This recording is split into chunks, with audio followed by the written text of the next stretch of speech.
next question, that is question number 3 for you, which we are going to discuss. That is a problem based on horizontal bar charts.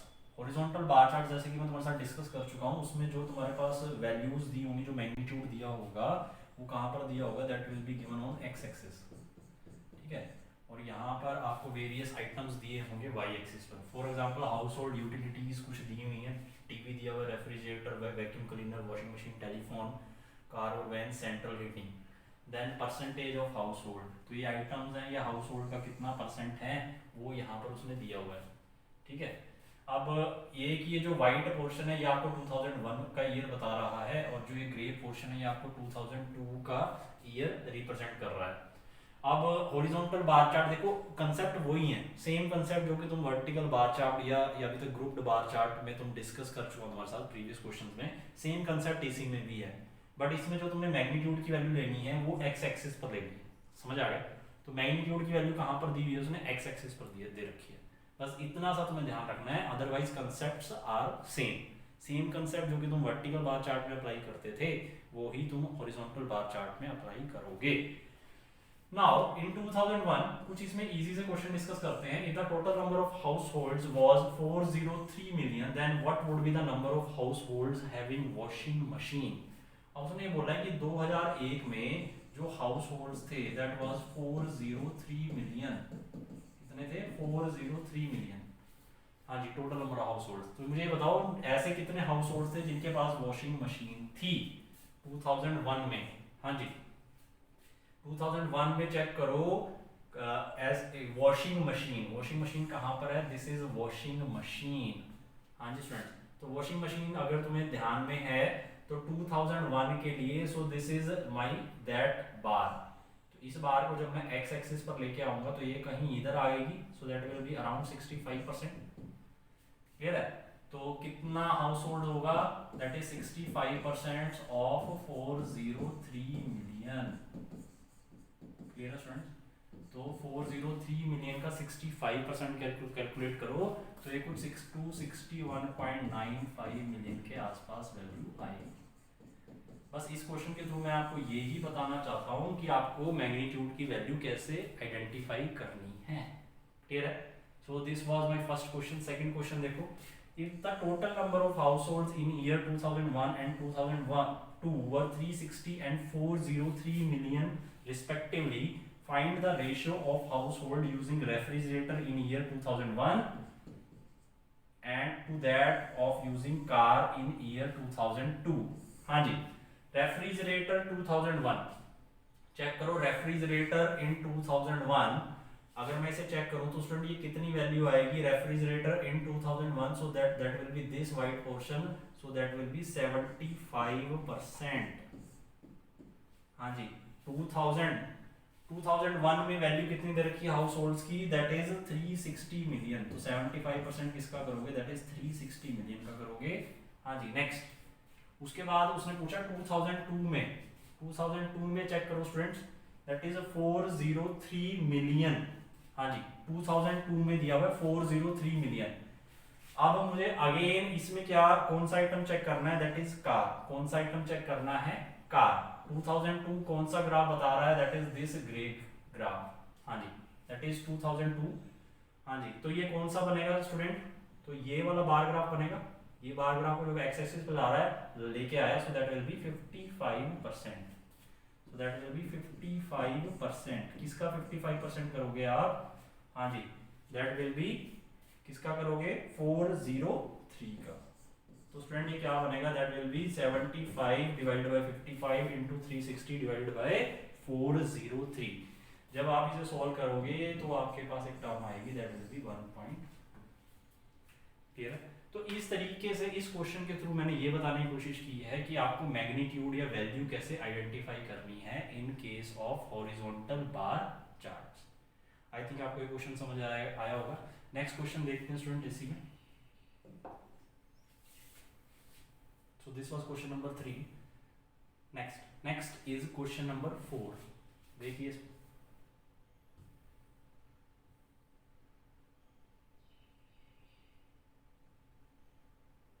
हाँ जी, तो students ये जो question number 4 आपको दिखाया गया है, अब इस क्वेश्चन नंबर 4 में देखो सीमेंट की प्रोडक्शन उसने बताई है इन lakh tons. Again this is grouped bar chart, ठीक है। 4 फैक्ट्रीज उसने दी हैं मुझे, that is A B C D. कौन सी दी है? 4 फैक्ट्रीज उसने मुझे दी हैं, that is A B C D.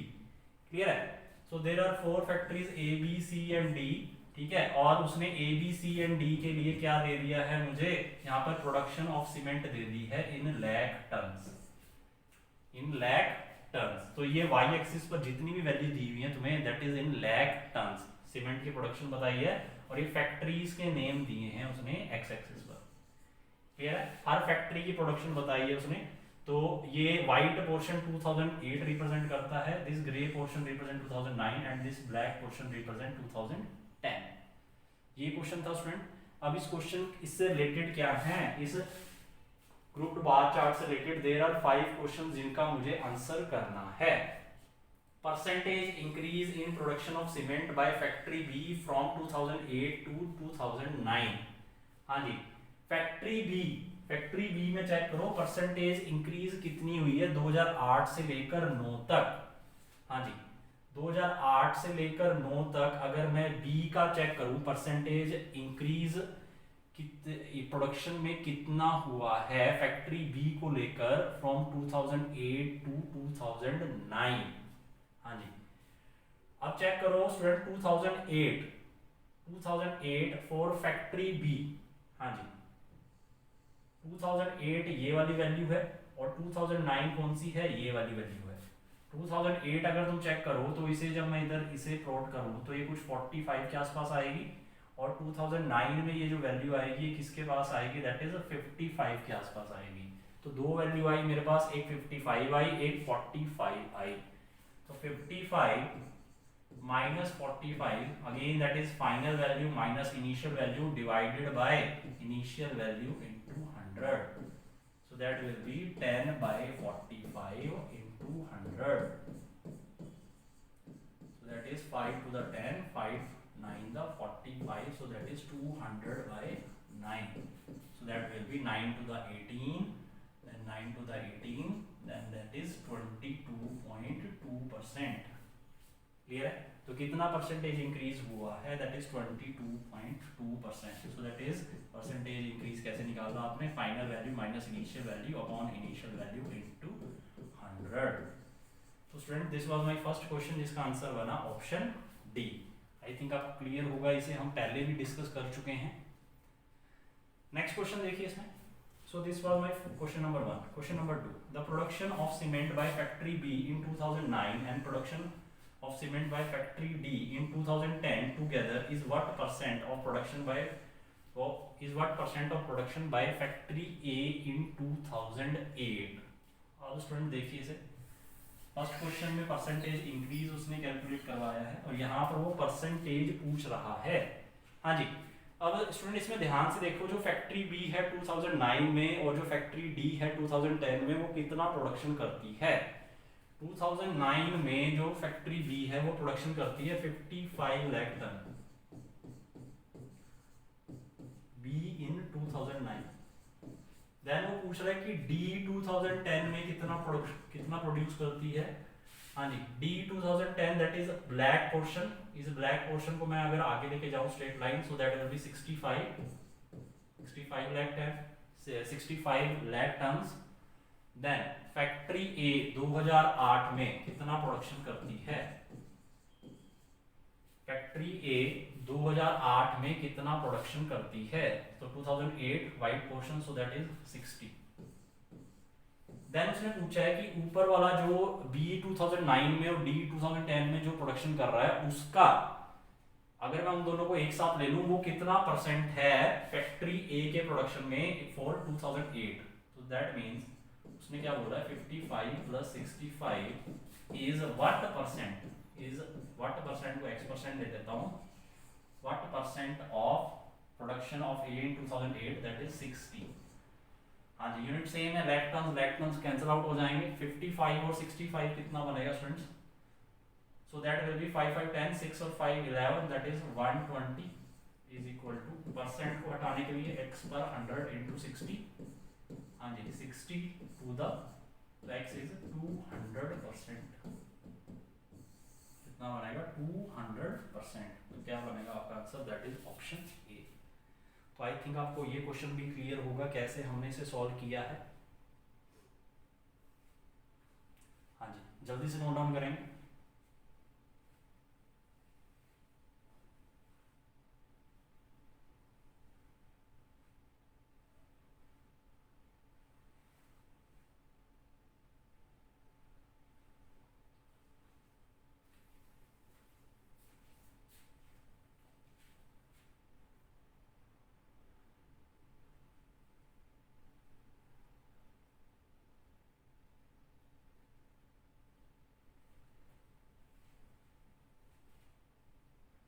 Okay I think clear होगा स्टूडेंट्स आपको।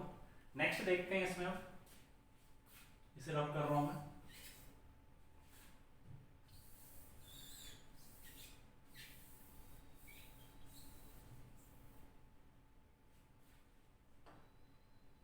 हाँ जी next is question number 3। Question number 3 देखिए, which of the four factories has recorded the maximum percentage growth in production of cement from 2008 to 2009। हाँ जी 2008 और 9 में check करना है कि कितना प्रोडक्शन हुआ है, कितना परसेंटेज ग्रोथ हुआ है प्रोडक्शन ऑफ सीमेंट में। अगर स्टूडेंट मैं ए की बात करूं, 2008 से 9 की बात कर रहा हूं, 2008 से 9 की बात कर रहा है, अगर मैं ए की बात करता हूं, हाँ जी ए की बात करो, 2008 white portion, 2009 is grey portion, तो 60 से 70 हो गया है। कितना हो गया 60 से 70, अगेन परसेंटेज इंक्रीज निकलवा रहा है, so that is final value minus initial value divided by initial value into 100। हाँ जी तो कैसे इसमें फाइंड आउट करूंगा, that is 70 minus 60 upon 60 into 100, so that is a 10 by 60, so that is 1 by 6 into 100। ये आप कैलकुलेशन कर चुके हैं, परसेंटेज में 1 by 6 फ्रैक्शन आपको पता होना चाहिए स्टूडेंट्स। हाँ जी 1 by 6 कितना होता है स्टूडेंट्स, so that is 16.66%। कितना होगा ये 16.66% का परसेंटेज इंक्रीज हुआ बी में, ए में। बी में चेक करो, बी में चेक जब मैंने किया स्टूडेंट, तो 2008 से 9 का पूछा उसने, कितना पूछा है 2008 से 9 का उसने पूछा है। तो 8 में कितना था 45 था, और 9 में कितना था 55 था। 8 में कितना था, हाँ जी 8 में 45 था, 9 में 55 था। 55 minus 45 upon 45 into 100, so that is a 10 by 45 into 100, so that is 200 by 9। अब स्टूडेंट इसे मैं ऑलरेडी डिस्कस कर चुका हूं क्वेश्चन नंबर 1 में तुम्हारे साथ, यही क्वेश्चन था, so that was 22.2%। So that was for B percentage increase. Now for C, C check करो स्टूडेंट, सी का चेक करो, 2008 में कितना था 70 और 2009 में कितना था 85। 2009 में कितना था 85, so that is 85 minus 70 divided by 70 into 100, so that is 15 by 70 into 100, so that is 150 by 7, so that is 7 to the 14, 7 on the 7, 7 for the 28, so that is 21.4%। D check करना है मुझे, दैट इज 2008 से 2009। 2008 में जब मैंने इसे check किया, सो that was 50, और 2009 में जब मैंने इसे चेक किया, सो that was 60, so that is 60 minus 50 divided by 50 into 100, so that is a 10 by 50 into 100, so that is 20%। तो स्टूडेंट चेक करो, सबसे ज्यादा जो परसेंटेज इंक्रीज आया है वो तुम्हारे पास कौन सी फैक्ट्री के लिए आया है, दैट इज फैक्ट्री बी। तो आंसर क्या बनेगा, that is 22.2%, that is factory B. तो कौन सा ऑप्शन बना मेरे पास, that is option C, option C with 22.2%। हाँ जी ऑप्शन, देन फैक्ट्री सी का कितना आया था, दैट इज 21.4%, नोट डाउन भी कर सकते हैं आप साथ के साथ। देन बी के लिए कितना आया था, बी का मैं बता चुका हूं मैं तुम्हें। ए के लिए कितना आया था, दैट इज 16.66%।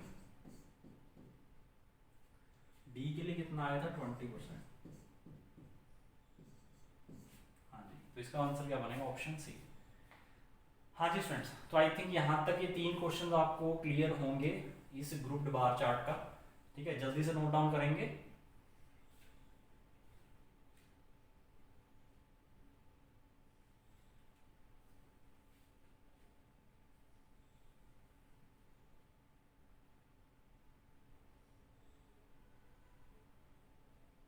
ओके, नेक्स्ट देखते हैं इसमें स्टूडेंट्स।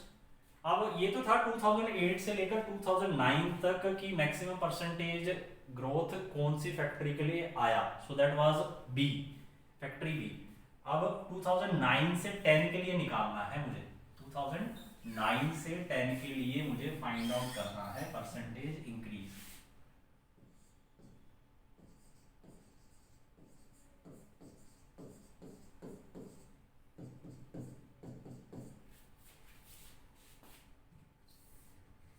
हाँ जी, 2009 से 10 देखेंगे तो मुझे ये ग्रे और ब्लैक पोर्शन ध्यान में रखना है।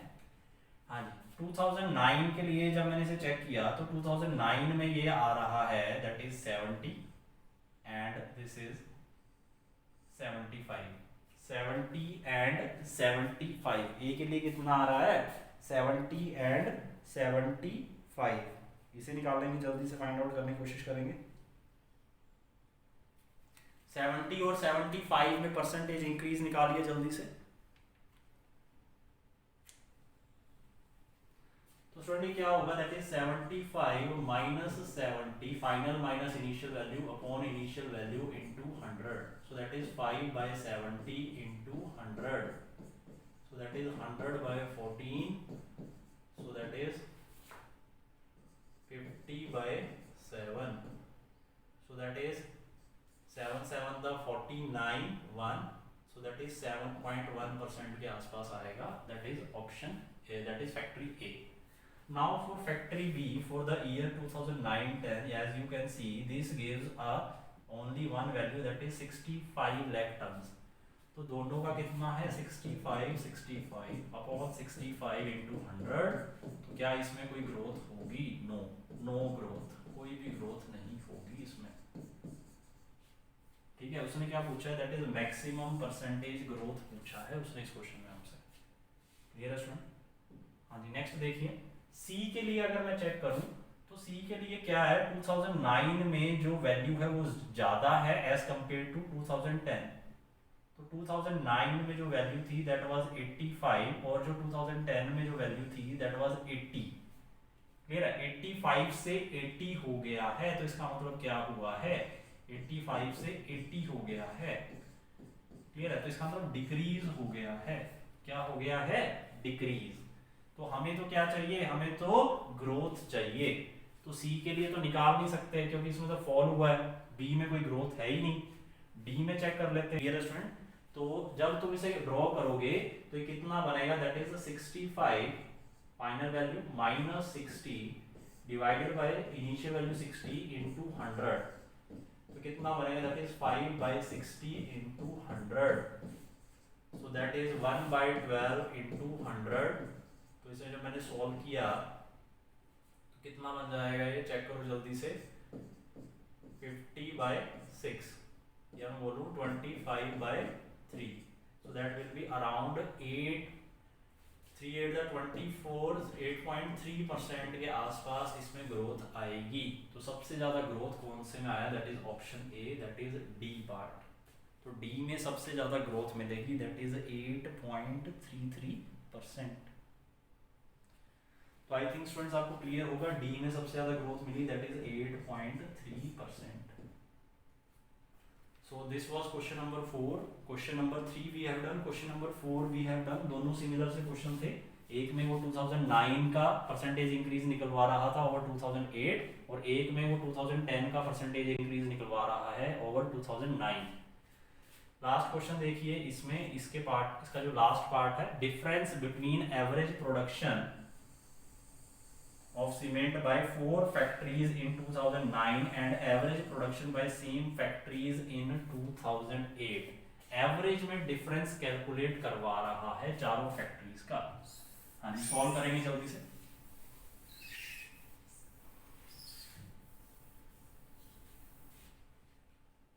हाँ जी, जल्दी से करेंगे इस क्वेश्चन को। टाइम दे रहा हूं आपको सोचने के लिए।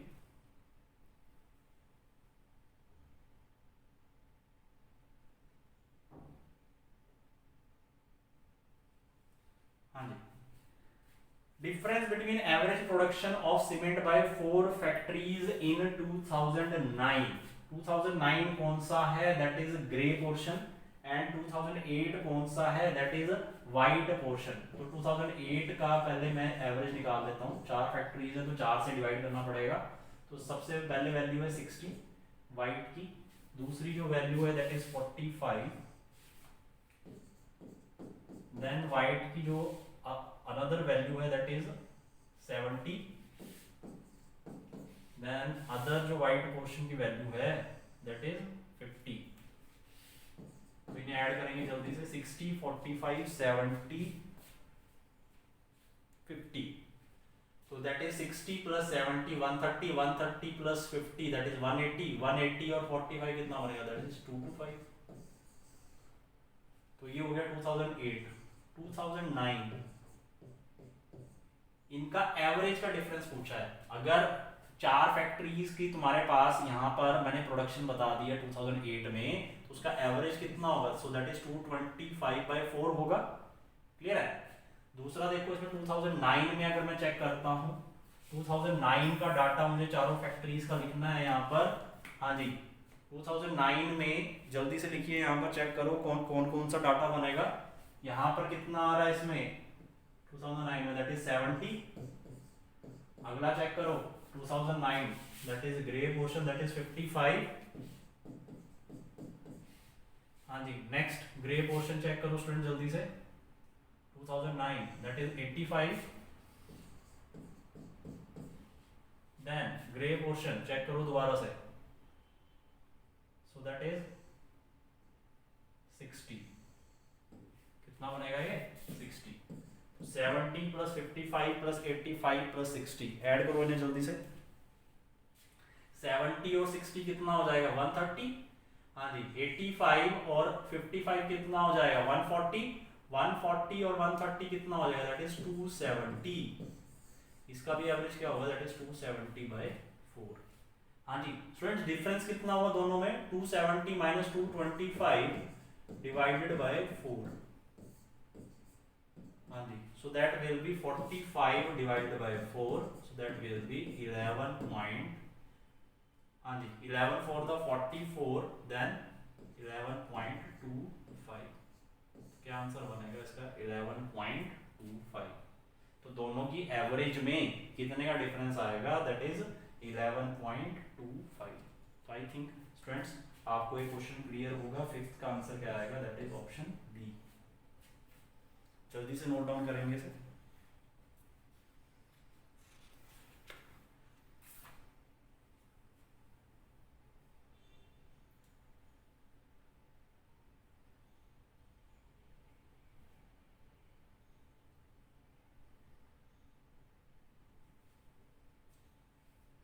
ओके स्टूडेंट्स, आई थिंक आपको क्लियर हो गए हैं क्वेश्चन। नेक्स्ट क्वेश्चन देखते हैं इसी में।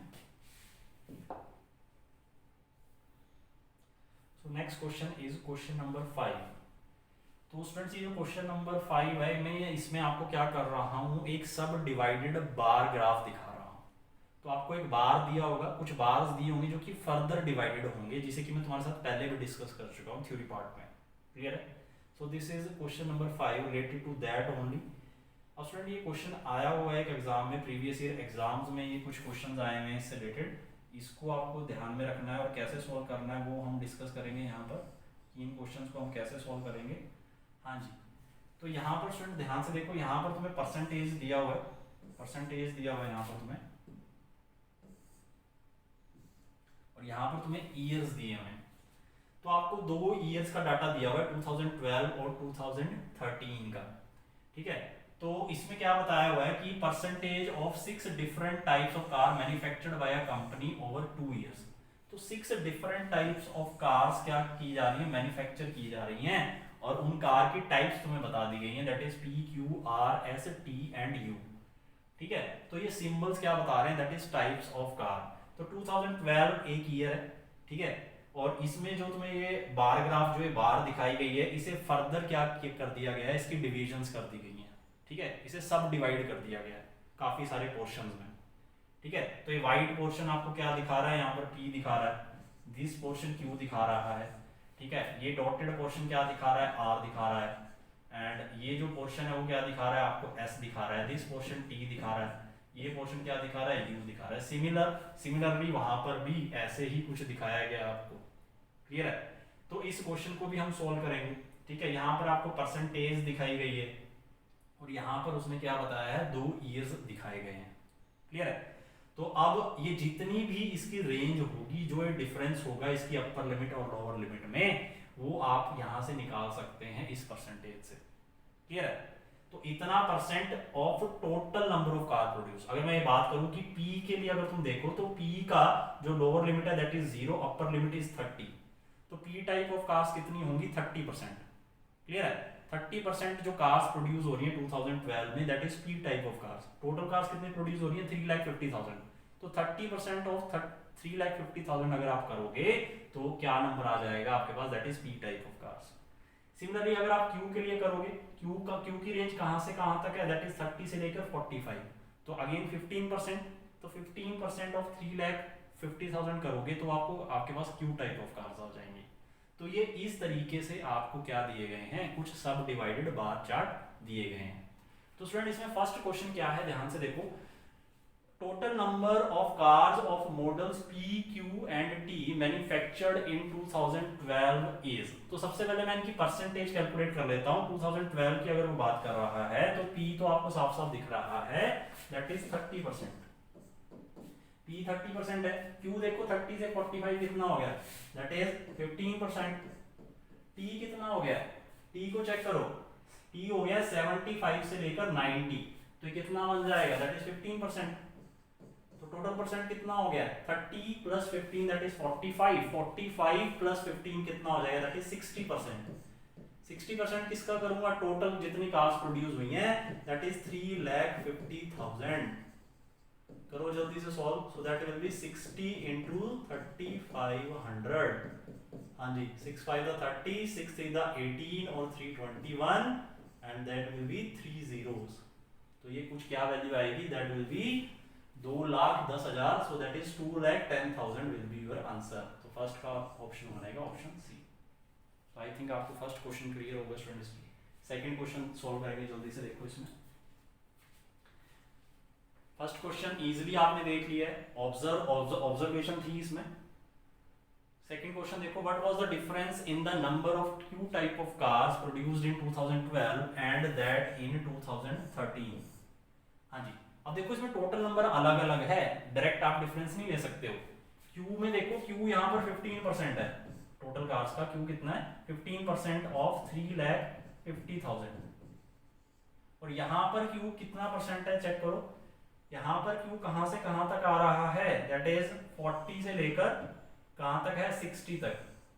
तो यहाँ पर Q क्या है, that is 20% of total cars produced, that is 4,40,000। हाँ जी, 15% ऑफ 3,50,000 सॉल्व करो जल्दी से, सो दैट इज 15 into 3,500 और ये कितना होगा, 20 into 4,400, so that will B 88,000। 88,000 तो स्टूडेंट्स ये आ जाएगा। देन 15 5 the 75, 15 3 the 45 और 7 that is 52, so that is 52,500। Then 88,000 में अगर मैं 52,500 ऐड करूंगा तो कितना बनेगा, 005। हाँ जी, अब उसने ये डिफरेंस पूछा ना, डिफरेंस पूछा उसने, तो डिफरेंस एडिशन कर रहा हूं मैं, तो यहाँ पर आएगा difference 0 0 0, 10 minus 5 is 5, then there will be 7 minus 2 will be 5। हाँ जी, 7 minus 2 will be 5, then there will be again 7 minus 5, हाँ जी, so that will be 8 minus 5, that is 35,500। कितना बनेगा ये, 35,500। तो स्टूडेंट इसका आंसर क्या बनेगा, that will be option A. Clear है। तो जब आप 52,500 में 35,500 ऐड करोगे तो कितना बनेगा, दैट इज 88,000। तो इसका आंसर क्या बना सेकंड का, दैट इज ऑप्शन ए। हाँ जी, नेक्स्ट देखिए स्टूडेंट्स, इसमें आई थिंक ये क्वेश्चन भी क्लियर रहा होगा आपको। तो इसमें क्या था क्वेश्चन, सेकंड क्वेश्चन में कि Q टाइप ऑफ कार्स कितनी प्रोड्यूस हो रही हैं 2012 में, दैट वाज 15%। ठीक है, और 2013 में कितनी प्रोड्यूस हो रही थी, दैट वाज 20%, क्लियर है। सो 15% एंड 20% प्रोड्यूस हो रही थी Q type of cars in 2012 in and 2013, clear है। इनका ही डिफरेंस आपने क्या लिखा है, दैट इज 35,500, क्लियर है स्टूडेंट। नेक्स्ट देखिए इसमें,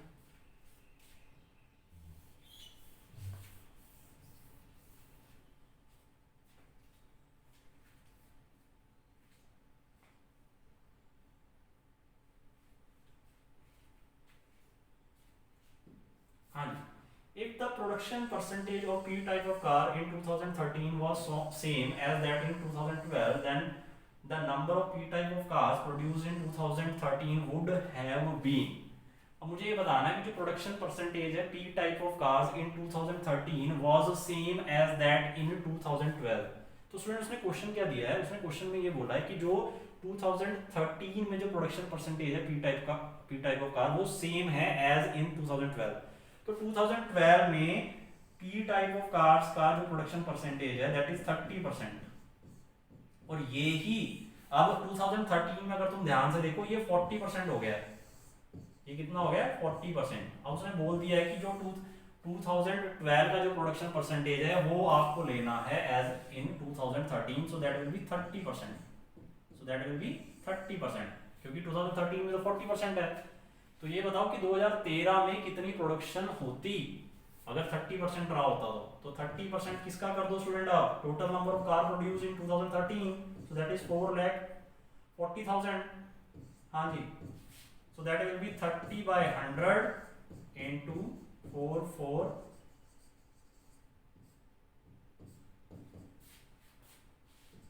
3 4 the 12, 3 4 the 12 or 1 13, so that will be 1,32,000, so that will be 1,32,000, clear है। तो दैट इज 4400 into 30, 44 into 30 कितना होता है, that is 132, so answer will be option B. तो आई थिंक स्टूडेंट्स आपको क्वेश्चन 3 क्लियर होगा, इसका कैसे करना है क्वेश्चन 3। क्वेश्चन 4 पर आइए जल्दी से। If 85% of S type of cars produced in each year were sold by the company, clear है, then how many S type of cars remained unsold। अब ये बताना है कि कितने S type of cars unsold रही हैं, बिकी नहीं हैं। तो दो ही ईयर्स है मेरे पास 2012 और 2013।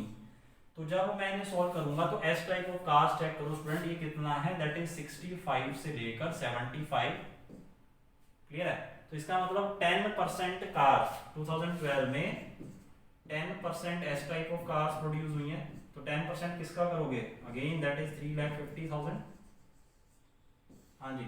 और 2013 में हाँ G S type of cars कितनी प्रोड्यूस हुई हैं, दैट इज 75 से लेकर दैट इज 85, 75 से लेकर 85, अगेन दैट इज 10% ओनली। 10% किसका करोगे, दैट इज 4,40,000 का, हाँ जी। अब स्टूडेंट इसका 10% कितना होगा, 3,50,000 का 10% कितना हो जाएगा, दैट इज 35,000, और इसका कितना हो जाएगा, दैट इज 44,000, हाँ जी। तो इसका मतलब अब 85%, तो इसका मतलब 35,000 और 44,000 ये जो कार्स हैं ये एस टाइप कार्स प्रोड्यूस हुई हैं 2012 और 2013 में, क्लियर है। इन दोनों का 85% हर साल क्या हो जाता है, सोल्ड आउट हो जाता है। तो इसका मतलब 15% नहीं सोल्ड आउट होता, तो अनसोल्ड कितना है, दैट इज 15%, अनसोल्ड कितना है, दैट इज 15%। अगर मैं इन दोनों का सम ले लूं और उसका मैं 15% फाइंड आउट कर दूं तो क्या मेरे पास आंसर आ जाएगा, यस। 44 और 35 कितना होगा चेक करो, दैट इज 5 और 4 9, 4 और 3 7, सो दैट इज 79,000, क्लियर है। इसका 85% तो सोल्ड आउट हो जाता है जबकि 15% नहीं होता, सो that is 15 by 100 into 79,000, so that is 15 into 7900, 15 into 790 होगा ये, 15 into 0 is 0, 15 9 दा that is 135, 15 7 दा 105 और 3 कितना होगा, 105 और 3 कितना हो जाएगा 118, इसका मतलब 11850 11,850 कारें एस टाइप ऑफ कार्स नहीं बिकती हैं 2012 और 13 को मिलाकर। तो इसका आंसर क्या बना? Option C. तो आई थिंक स्टूडेंट्स ये क्वेश्चन भी आपको क्लियर होगा। तो अब ध्यान से देखो हमने क्या क्या कर लिया है। हमने एक सब डिवाइडेड बार चार्ट कर लिया है, देन हमने दो क्वेश्चन मिक्स्ड और जो आपका ग्रुप बार चार्ट है उससे रिलेटेड किए हैं, ठीक है।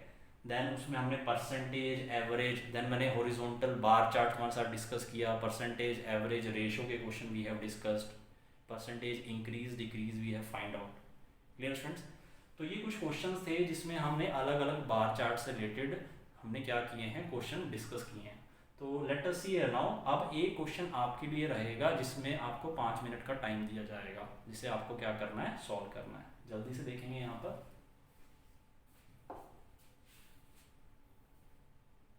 So this is quiz section now students. तो इस क्विज सेक्शन में आपको एक क्वेश्चन दिया जाएगा डाटा इंटरप्रिटेशन से, ऑफकोर्स बार चार्ट से रिलेटेड, जिसको क्या करना है, आपको सॉल्व करना है। तो आपको 5 मिनट का टाइम दिया जाएगा। क्वेश्चन है ये आपके लिए। तो सी हियर नाउ, क्वेश्चन के आंसर्स आपको अपने पास लिखने हैं और मैं लास्ट में इसके आंसर शो करूंगा आपको। सो this is your question student. ये क्वेश्चन है आपके पास, जल्दी से सॉल्व करिए इसे।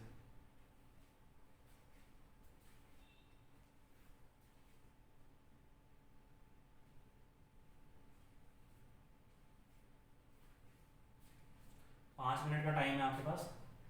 तो वाटर लेवल दिया हुआ है 4 मेजर रिवर्स का, ठीक है। यहाँ पर वाई एक्सिस पर वो वाटर लेवल बता रहा है और यहाँ पर उसने कुछ मंथ्स मेंशन किए हैं। अगेन आपको एक ग्रुप्ड बार चार्ट दिया हुआ है, ठीक है। देन उसने एग्जैक्ट वैल्यूज इस टेबल में दे दी हैं, ठीक है। अदरवाइज हम क्या कर रहे थे, टेबल्स के इस ग्राफ्स के कोरस्पॉन्डिंग बार्स के कोरस्पॉन्डिंग वैल्यूज फाइंड आउट कर रहे थे, बट आप डायरेक्टली क्या देख सकते हो, इस क्वेश्चन के लिए टेबल देख सकते हो। तो जल्दी से सॉल्व करेंगे। 5 मिनट का टाइम आपका स्टार्ट हो चुका है। So you are given that is 5 minutes.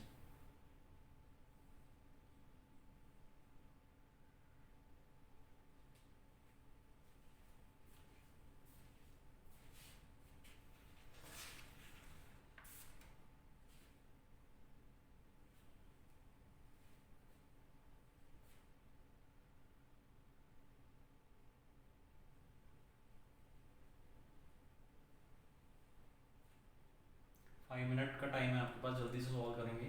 4 question हैं ग्रुप बार चार्ट पर आपके पास।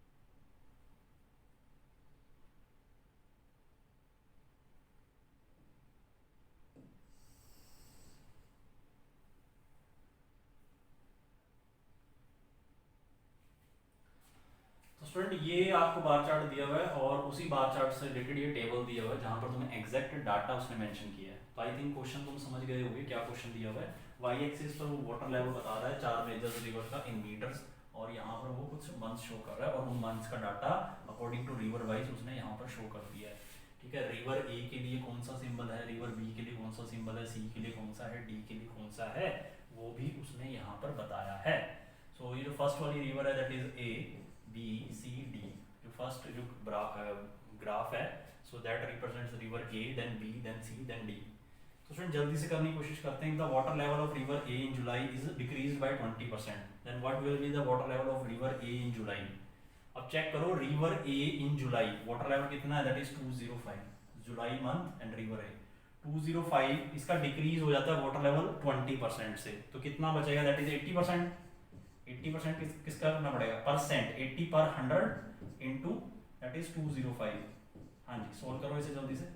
80% ऑफ 205 कितना बनेगा, 0 and 0 will get cancel out, 4 to the 8, 2 4 the 8, 2 5 the 10, so that is 4/5 of 205, then 5 for the 20, 5 on the 5, so that is 164 meter, that is option C. Next, in which year and in which month respectively the water level is the highest? water level highest रहा है इन 5 options में, check करो. River C in August, river C in अगस्त, अगस्त में 230 रहा है इसका water level, लिख लेते हैं. रिवर डी इन सितंबर 219 रहा है. रिवर ए इन जुलाई कितना रहा है, that is 205. River B in August, that is 211. River D in July, that is 200. अब स्टूडेंट देखो ध्यान से, वाटर लेवल किसका हाईएस्ट रहा है इसमें, that is 230, that is river C in August. Answer क्या बनेगा, ऑप्शन ए. आंसर क्या बनेगा इसका, ऑप्शन ए. तो आई थिंक ये फर्स्ट 2 क्वेश्चंस आपको क्लियर होंगे. नेक्स्ट में वो एवरेज वाटर लेवल निकलवा रहा है किसका, रिवर ए का, in all the 4 months together. हाँ जी, तो रिवर ए के लिए तो यही है, जितने भी डाटा है आपके पास इन सभी का सम करो. 196, 205, 230, 212, इनका सम करो जल्दी से. हाँ जी, 196, 205, 230, 212, तो 5 और 6 11 और 2 13, 9 और 1 10 और 3 13 और 1 14, 1 1 2 2 4 2 6 2 8, so that is 843 divided by 4. Number of reverse कितनी है, नंबर ऑफ मंथ्स कितने हैं, दैट आर 4. क्लियर है. तो sum of observation divided by total number of observations, तो 4 मंथ्स का एवरेज निकालना है मुझे. ठीक है, so that is 843 by 4, 4 to the 8, 4 1 the 4 0. ठीक है, so that will be 210. Then यहाँ पर कितना बचेगा, दैट इज 30 बचेगा. 37 से 4 7 28, 2 reminder that is 20, 4 5 20, so that will be 210.75 meters. तो आंसर क्या बनेगा, ऑप्शन सी. तो आई थिंक ये भी क्लियर हो गया. इसमें उसने एवरेज निकलवा लिया है आपसे 4 मंथ्स के लिए. क्लियर है, तो नंबर ऑफ मंथ्स, ठीक है, और कितना वाटर लेवल था उन 4 मंथ्स में, तो आपने 4 से डिवाइड कर दिया.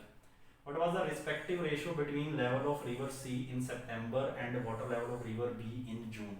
हाँ जी, रिवर सी का सितंबर में वाटर लेवल देखो, चेक करो, सी इन सितंबर है 184. हाँ जी, then river B in June, river B in June water level कितना है, दैट इज 20. हाँ जी फ्रेंड, 2 से डिवाइड करो, 2 9 the 18, 2 to the 4, that is 2 10 the 20, so that is 1, so that is 92 divided by 1, 92 by 101, so that is 92:101, ये ratio आएगी. तो answer क्या बनेगा, ऑप्शन ई. तो आई थिंक स्टूडेंट्स आपको आज का लेक्चर अच्छा लगा होगा. ठीक है, और इस लेक्चर में मैंने क्या किया है, जितने भी तरीके के बार चार्ट्स हैं उनको डिस्कस करने की कोशिश करी है थ्रू सम क्वेश्चंस. क्लियर है. तो अब आपको क्या करना है, अब आपको इससे रिलेटेड, अब मैं ये आंसर आपको यहाँ पर शो कर रहा हूँ. ये ही आंसर्स हमने अभी यहाँ पर फाइंड आउट किए हैं. CACE, फर्स्ट का आंसर था C, second was A, third is C and fourth was E. तो स्टूडेंट्स अब इस वीडियो में मैंने क्या किया है, जितने भी बार चार्ट्स थे उससे रिलेटेड तुम्हारे साथ क्वेश्चन डिस्कस किए हैं. क्लियर है. तो इससे रिलेटेड आपको वर्कशीट भी दी जाएंगी फॉर प्रैक्टिस. क्लियर है. So keep sharing your valuable feedback with us so that we can improve further, and you will be given some worksheet in which you will be able to practice more questions. Clear? Then okay students, so keep watching our channel, your Pedia Education.